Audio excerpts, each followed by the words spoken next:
Hey friends, Mike Shaner here.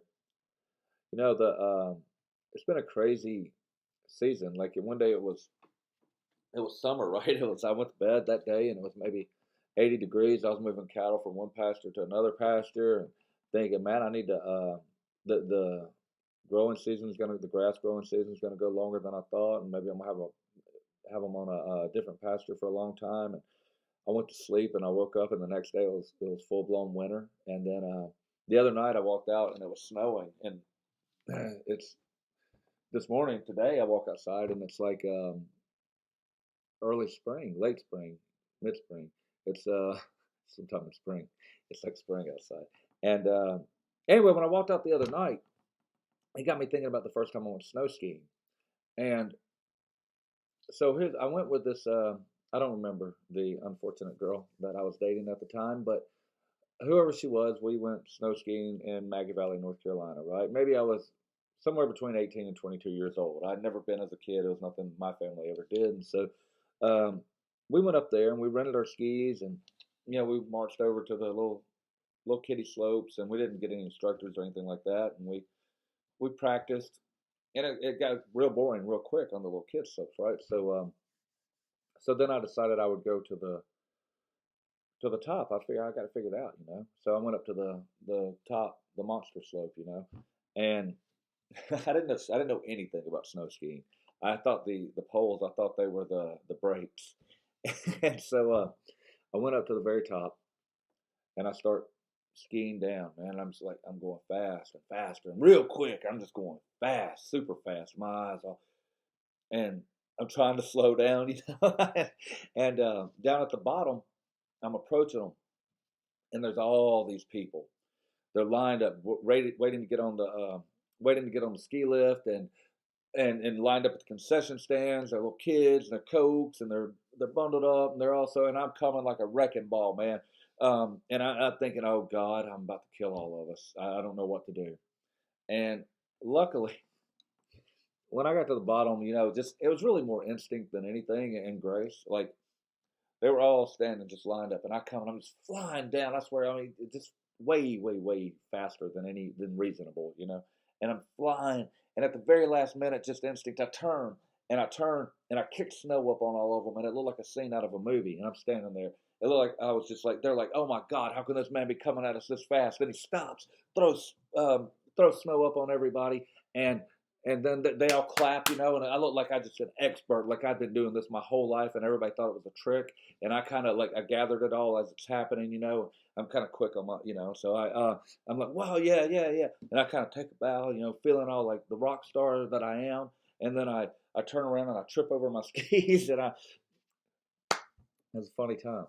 So I was it was funny to me anyway. I don't know the weather is what made me think of it. But I was watching the news this morning, and just a minute ago, I don't know what station I was on. That was on CNN, I think, just now. And this morning I was watching on CNN just now, they were talking about the Supreme Court ruled that Donald Trump has to hand over his tax returns to Congress. And I don't know why, really. I don't care. Like, I mean, I do care kind of because I think it's a little bit of an invasion of privacy, so I care about that. But I don't know, like, I don't know the justification. I think all that really is going to come out of that, though, is Donald Trump made less money than he pretends he made, and that's going to hurt his ego. And I think they know that, to be honest. I think they're just like, they don't think there's anything in the smoking gun. I think they're just going to be like, oh, this guy's a blowhard. And here's evidence because we didn't know Donald Trump was a blowhard. So, that's happening.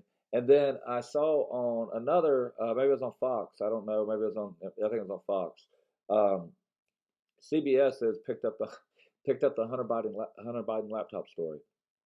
So, and they're running it like it's new, like it's happening right now.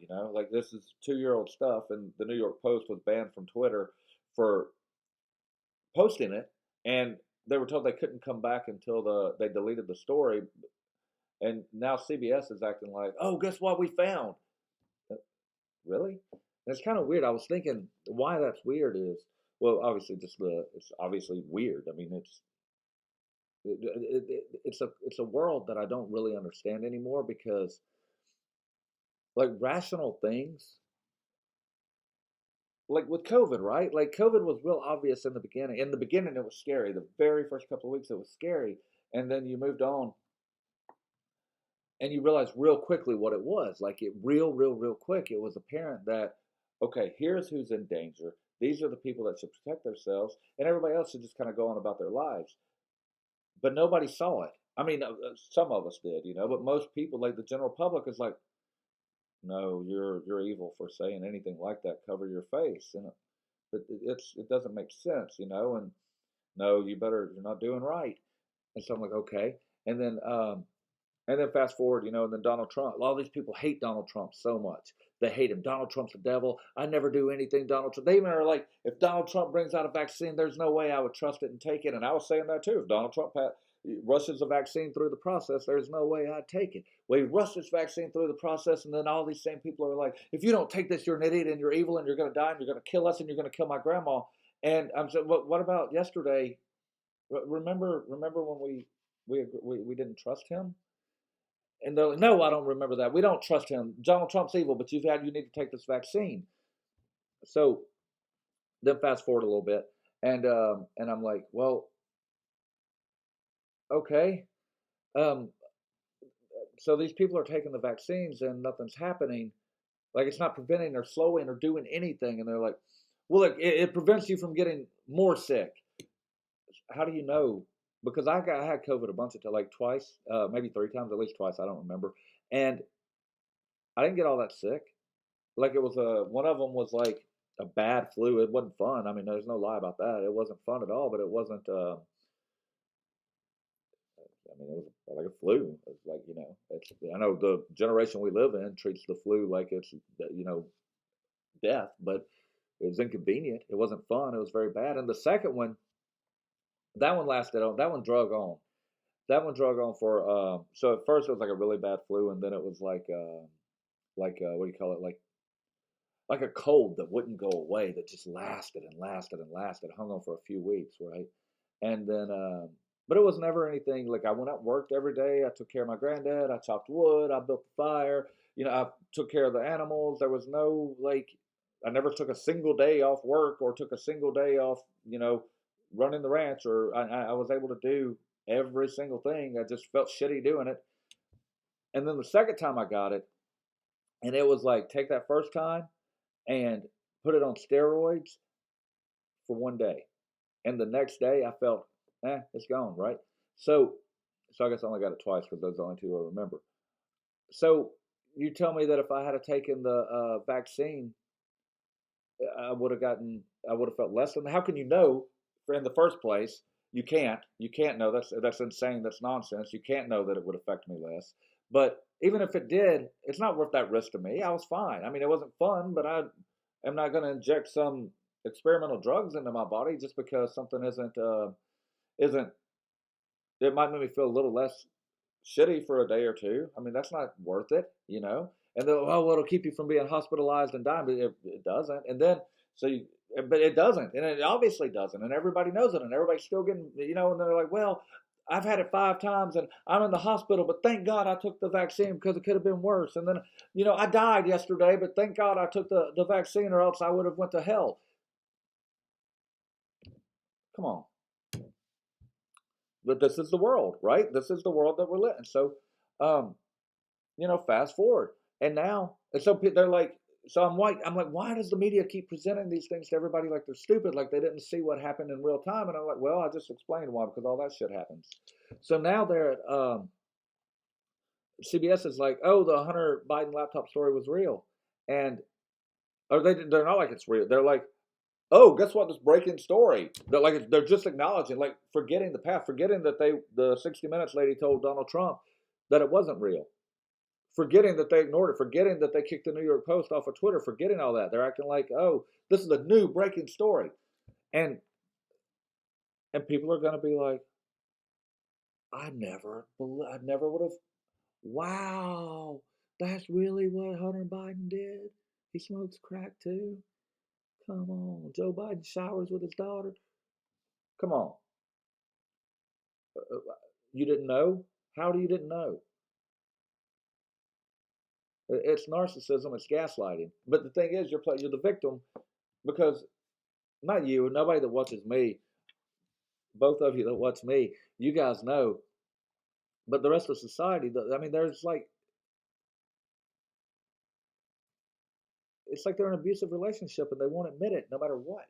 They just love the government so much. And why? What does the government give them? You know? And then so now, like I say, media's they're presenting this mythical crime epidemic with a unified voice, both the right and the left. You know, of course, I've been warning about this for months now. You know, progressives have given police departments more money while claiming to defund them, and Republicans have been dutiful in playing the part of Chicken Little. You know, progressive politicians making it harder to keep violent offenders locked up made a convenient Judas goat for the right to present to the public as evidence we must have tough on crime legislation and back the blue politicians in office. It's been a miraculous show game to watch. It really is brilliant, you know. It really is brilliant because the audience is so willing to accept it. And and really both sides have the same goal, but the Democrats hate the Republicans so much, and the Republicans hate the Democrats so, and I don't mean the politicians, but the people. They hate each other so much because God knows why. Because it's Alabama and Auburn or whatever sports analogy you want to use. You know, it's WWE, it's professional wrestling, it's good guy and bad guy. And their suspension of disbelief is so real that it's sociological. It's fascinating, and my brain is so curious about it. Like I don't I love watching it and dissecting it and thinking, you know, and writing on it and superficially it's sadly entertaining. But then right past that, like past my curious brain, I realized the logical part of me is like, this isn't good. This is unsafe. You know, they want you to respect the authority of the state enforcers. Both sides do. You know, people have been waking up to this whole smoke and mirrors pro wrestling match for a long time, and so the state, what they've done is the left and the right, they create this illusion of division while providing a clear winner in the end, and that's the state. You know, if Democrats were serious about police reform and Republicans were truly worried about government spending and protecting the population, it'd be an easy bipartisan fix. They'd all be screaming to redirect policing resources from victimless crime traps to preventing and solving violent crimes. Instead, they did the exact opposite. They focused the police on nonviolent protesters and made it harder to keep dangerous people locked up. The right uses this as an excuse to spend even more money on policing. And the populace goes along with it because, yeah, if you're letting axe murderers out onto the street, and the left is like, this is what it means to defund the police, or this is what it means for police reform, is we're going to give the police more money and we're going to call that defunding, and we're going to let cannibals out on you, and nobody's going to protect you from them, then people are going to be like, yeah, back the blue, back the blue. But if they diverted those resources, you know, from raising revenue for the city, if they diverted those revenue, if they stopped investigating, policing, and badgering innocent people for victimless crimes, then we would see how little impact they actually have, for one thing, and they may actually be able to solve violent crime. But we would see that defunding the police don't need as many resources as they're given. They don't need to be a military. You know, excuse me. We don't need a militarized police force to stop people from raping and murdering.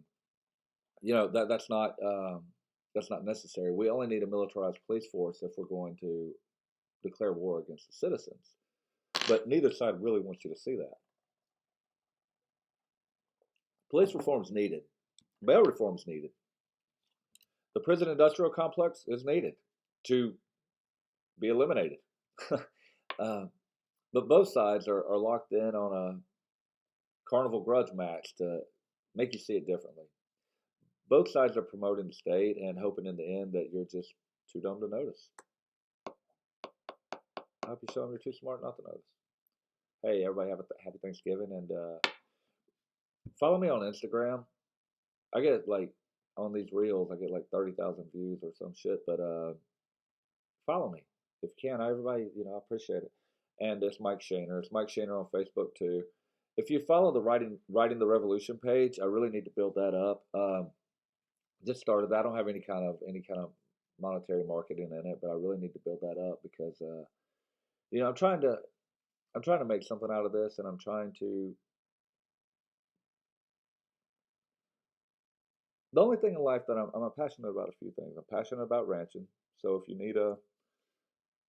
you want to screw the state and buy some good home homegrown, non-chemical raised, pasture raised beef, get in touch with me, please. And really, only if you're in within a 3-hour drive of of Auburn, Montgomery, Tallahassee, Alabama, or if you're willing to drive to get it, because I'm not going to deliver it to San Jose or anything like that, for instance. So, but if you're interested in getting some beef and you're local, connect with me. If you're interested in getting like pork or anything like that, and you want it to, you don't want it to be government processed and all that, get in touch with me. I'll hook you up with people. If um, if you own a business, if you own a business, consider doing business with me. I provide merchant services. Um, if you basically what that means is I I work with every type of business, and I have a solution for every type of business. It'll be cheaper than whoever your current provider is, but I specialize in working with service industries. So if you're an automotive, most of my businesses are in auto repair or power sports, but carpentry. If you're in construction, if you're in anything like that, then you should be on the cash discount program. And basically, what that is, that will eliminate your processing fees, um, completely eliminate your processing fees, and you'll be doing business with someone in the Liberty community. So if it's good business and it's good karma. So it's River Region Merchant Services. If you're in the restaurant industry, I have some amazing point of sale solutions to provide for you. River Region Merchant Services. Doesn't matter where you're located, anywhere in the country, I can provide you processing or point of sale equipment. If if you're on, so what I was saying is I'm only passionate about three things. One of them is obviously business. I'm passionate about my businesses and helping my community. Um, I'm passionate about my ranch. I love my ranch. I love doing it, and it's been good to me. It's been good for me. It has. I started raising cattle when one day my grandpa, we were sitting out on the I took care of my grandpa the last 10 years of his life. That's not fair to say. I made sure my grandfather wasn't alone the last 10 years of his life. I took care of him. He took care of himself for 8 of those 10 years. The last 2 years I took care of him, and I was blessed to be able to do it. And one day we were sitting on the porch, and he said, "Man, I wish I had cows out there again." I said, "Papa, if you want cows, I'll get you cows." And I bought three. Two of them jumped the fence the first day. The third one jumped the fence the next day. It took me weeks to get them back. I thought they were gone, and I learned a lot quickly.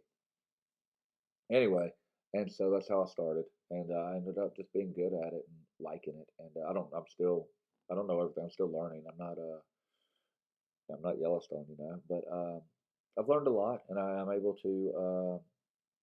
It's got a trajectory that if it continues, I'll be able to make a living just doing that, and I'll always do the merchant services and supply my merchants and take care of again the community. But I mean, I love being out there on the range. I love moving those. I love doing it. I love building the fences. I love the low hand work they call it. Which I'm the only hand, so it's all But I love doing it. And so and I got married recently. About a year ago, I got married, and I'm passionate about that. And God's been good to me. So I got this ranch. I got everything I wanted. Let's not preach for a minute. I didn't intend this. I didn't mean for it to go to here. Um,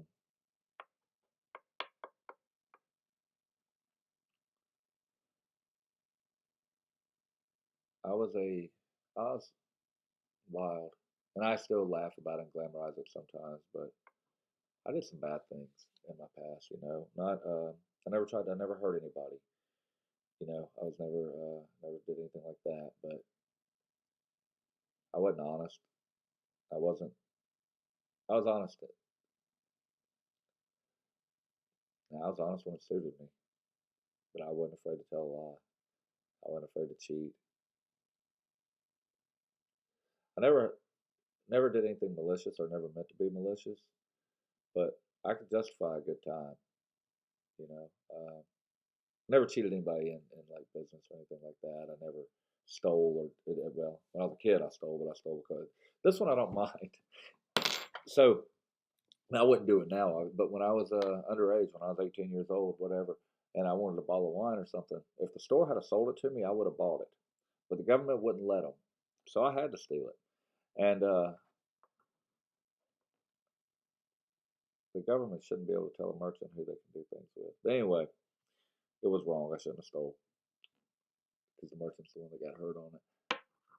But besides that, besides stealing alcohol as a teenager, I never stole anything from anybody.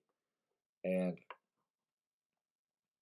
most of my sins were really alcohol fueled. To be honest with you, I was a partier. Did a lot of cocaine, a lot of whatever it was. I had a real good time. Women, booze, and I thought I was having a good time.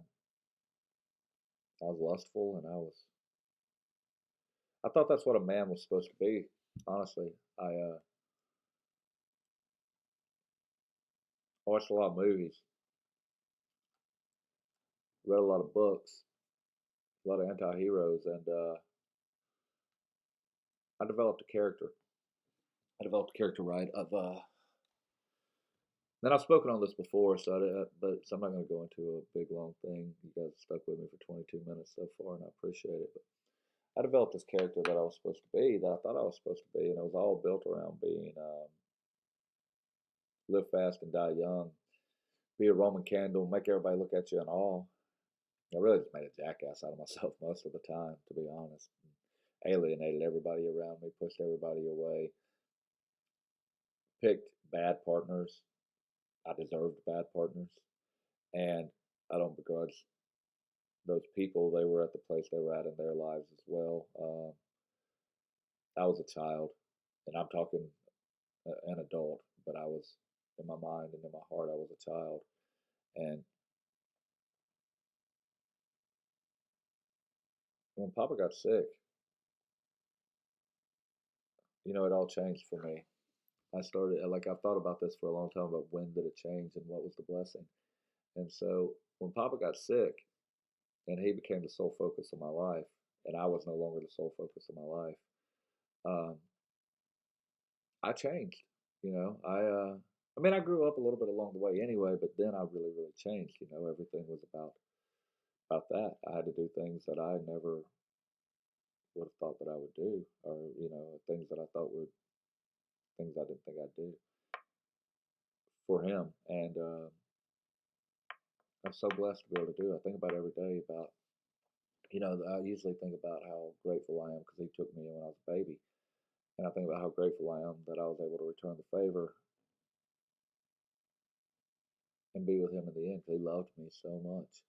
Always did. Everybody that knows us knows like I was, he loved me a lot. And I'm very thankful I was able to be there for him and give that to him that he was able to be with me at the end. But it wasn't until only recently that I realized. I know for a long time I've changed. I know I'm not the man that I was when I was 25 or 30 years old. Most of us aren't, but I'm a long, long, long way from that man. And it was only recently that I realized that where I really turned the corner was when I had to humble myself, when I had to wash Papa's feet, when I had to do those bathroom things, when I when life quit revolving around me, I became a man. I quit drinking. quit smoking cigarettes, and I became very grateful. I quit blaming other people for things that I created. I forgave people that I needed to forgive. And funny thing happened. All of a sudden, all of a sudden, like magic, I became a man that I would be proud to know. And as I became a man that I would be proud to know, the promises started revealing themselves. And I meet someone, a genuine, wonderful person. I career opportunities, business stuff took off in a way that it hadn't before. I've always had a good touch with that, but it really took off. And the ranch came into my life, and more responsibilities, right? So all this and more stress and things I used to worry about. How was I going to get enough money to get drunk, or would I get laid, or you know, is that girl going to love me? I said, like those things. And then it was now it's making sure I've got enough grass. Making sure my family's taken care of, making sure like adult things, right? And so, and as all that happened, as I've been out here on the ranch for a little while now, I I became not only a man I'd be proud to know, but I think Pop would be really really proud of me, and and I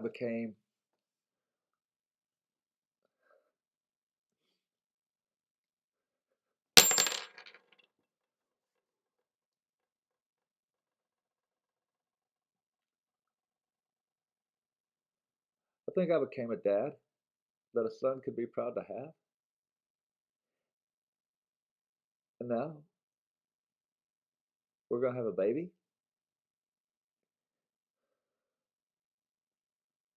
Hey, thanks for letting me share that with you. Everybody have a great Thanksgiving.